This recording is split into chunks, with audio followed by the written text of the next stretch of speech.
Good morning. So we are looking at the curtain steel containers that I have in the front porch. These containers are new this year for me. We completely rebuilt the front porch of our house. That it had been a huge priority for the last few years, and we finally did it last year. And I added those lovely large 26-inch containers, and they fit so well there. I have been having a lot of fun prepping them for spring, for summer, a little bit of the fall there recently. But now I get to prep them for the holidays. And I normally don't do a lot of holiday decor outside other than Christmas lights and couple of other things, because again our front porch wasn't like super cute up until last year. But this year I am excited that I get to show you how I'm going to prep these guys here, and hopefully you can pick up a thing or two. I do have those ferns right there. They are definitely gone. We had a couple of days with really, really low temperatures here in central Indiana, and I mean, these guys are fried. But I'm going to concentrate on working on the big planters, and if I have extra stuff, I'll do those black urns over there. I did leave the center container here. I left it there because I do have this idea in my mind of how everything is going to work together. I don't know if that's going to work out. We'll see. It's always I have this idea in my mind of how everything is going to look, but then it takes its own life as I'm working through it. It's early in the morning and the sun is coming out, so hopefully I can show you exactly how everything looks like here in a few minutes. I want to show you a few things that I got at my local at one of my local garden centers. I went and collected, or I purchased, a few of these evergreens. Look at the beautiful, beautiful texture. Isn't that amazing? This guy right here is Princess Pine evergreens. And you guys, I went for the real thing. I mean, I have a bunch of like artificial fake evergreens, but I don't know. There is something about evergreens that it just hits different. You know what I mean? I also have these guys right here. These are Western cedar evergreens. I love that. I love that texture. It's gorgeous. And I also grab, these are a little bit more on the blue side, I feel. This right here, this is Carolina Sapphire. This is beautiful. Like, the texture on this is gorgeous. Look at that. Now, they did have more evergreens, different types of evergreens, but the thing about it is that they were shorter. They were shorter sticks. Like even these guys right here. I mean, these are not super long, especially for the containers that I'm going to be using. Whenever I am getting evergreens, I do want to make sure that they are like long, that the sticks are long enough, because the containers are 26 inches in square on the top. And if I bury, I don't know, 4 or 5 inches of these guys, I'm going to be left with not too much on top. So they did have different types of evergreens, but they were like this short, like right here, and I was just not going to be able to use them for the containers that I had. So let me show you what else I'm going to be using as far as putting together these containers. I want to choose hydrangeas that they're not like huge, because my containers, even though they're big, don't want them to be like like a huge just ball in the middle or something like that. So I'm trying to find some that are kind of medium in size. This is good.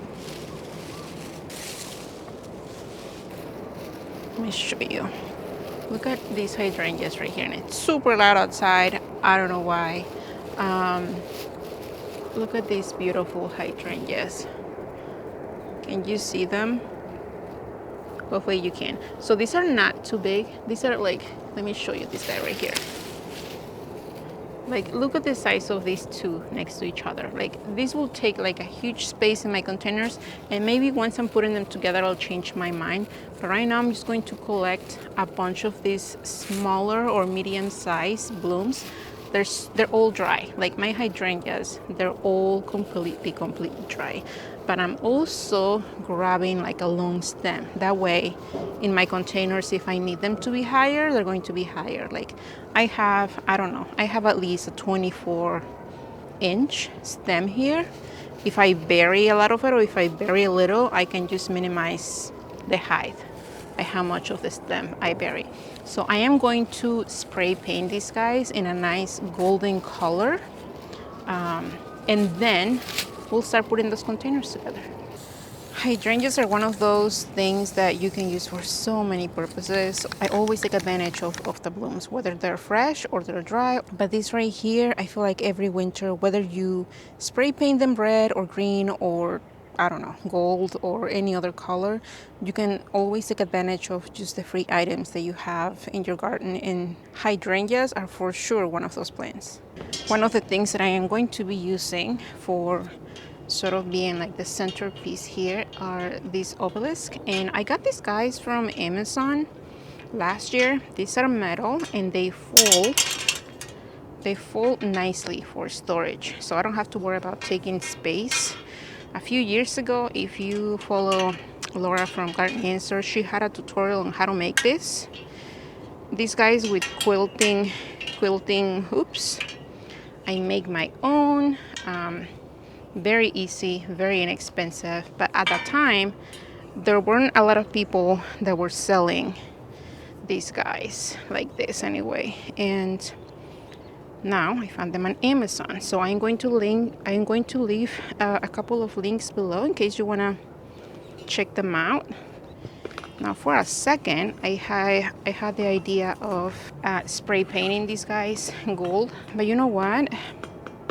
I can really get carried away with spray painting stuff and then regretting it later. So at least for today, these guys are safe. I'm not going to do that. Now the key of putting these guys here to make sure that they're nice and solid is having a nice base of really thick soil mix, like really dense. And I had all of my summer plants here. I think that I have some Verbena bonaerensis who wants to come back again, and I had other things here. And what I did, instead of digging the roots and digging the whole plants, I just came here and I cut them to the level of the soil. That way the density of the roots, the thickness of it, is what's going to be holding this trellis nicely.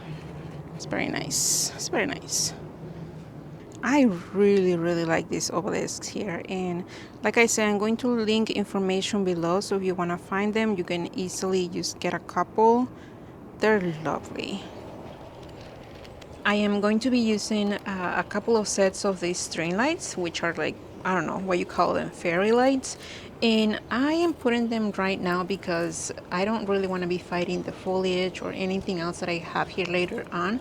And I really want to put the strings around the obelisk. So I am doing this very carefully, just taking my time. But these are very cheap, battery operated string lights, so nothing super fancy. They use a couple of AA batteries, and they will last me until January.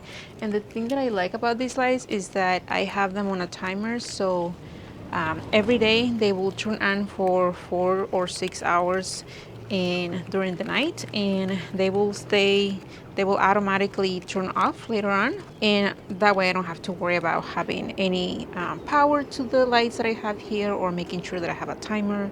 These are actually perfect for what I need. Now I was going to use every piece of foliage here just fresh, natural evergreens, but I got this garland from the store at home last year, and I used it indoors, and it's really nice, and it looks really real, and it was very cheap, you guys.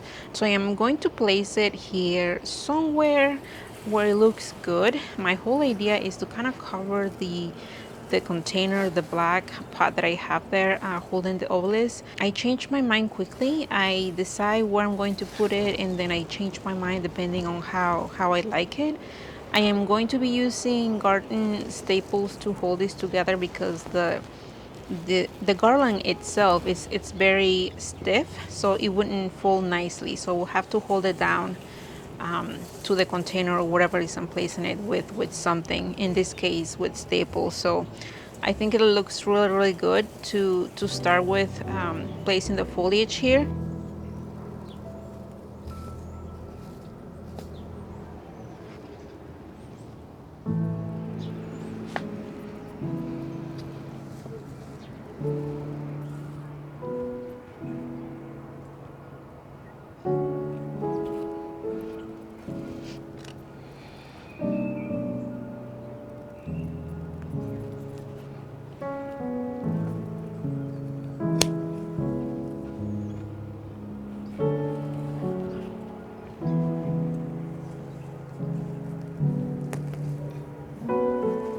When it comes to placing the foliage, there is no rule or no tutorial that you can watch. It's just a matter of placing the foliage in a way that it appeals to you. The way that I do this is that I just start with the longer, tallest branches and kind of shaping the frame of how the foliage is going to look like. As soon as I place one of these branches, and if I don't like how it looks like, I quickly place in some other place. I take my time doing this. I take a few steps back when I'm placing the foliage, so it's not something that is just quick. I really like to take my time while I'm doing all these decorations outside. I love Christmas time. It's my favorite holiday, so decorating for it is just a nice process and a journey, and you know, I love to take my time. So far, this is how the container is looking like. I think that it's looking pretty good. I changed my mind really quickly, you guys. If I stick something in a place and I just don't like the placement of it, I move on, I take it, I replace it, I cut it, I put it in a different place until it just makes sense. There is no really like step one or step two. You just kind of put things together as you like them and where they make sense to you. I have a couple other things to add to these containers, and I'm excited.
Here is how the containers look like at the end. I am done putting anything else in here. I really like how everything works together. One of my siblings was here yesterday looking at them, and she mentioned that I needed red and silvers and everything else here, and I just said, I'm just sticking with evergreens, with shades of green and gold. I think that everything just looks so well together, and I like it. I am happy with it, and that's all I can ask for. Just my finished piece to make me happy. I added a bow, a golden ribbon here at the very top, and I really like how it finishes the whole look. And I don't know how windy it needs to be for the bells to actually move to make any sound, but I like how everything looks together. I am going to be taking a few clips later tonight to show you how the lights look like, but I'm just so happy with how everything looks here. And it's not really anything difficult, just a bunch of sticks, a bunch of evergreens, and a couple of things from the garden. The lights, the ribbon, the bells I already had from past Christmases, so I didn't have to purchase anything else here other than the fresh cuts of evergreens.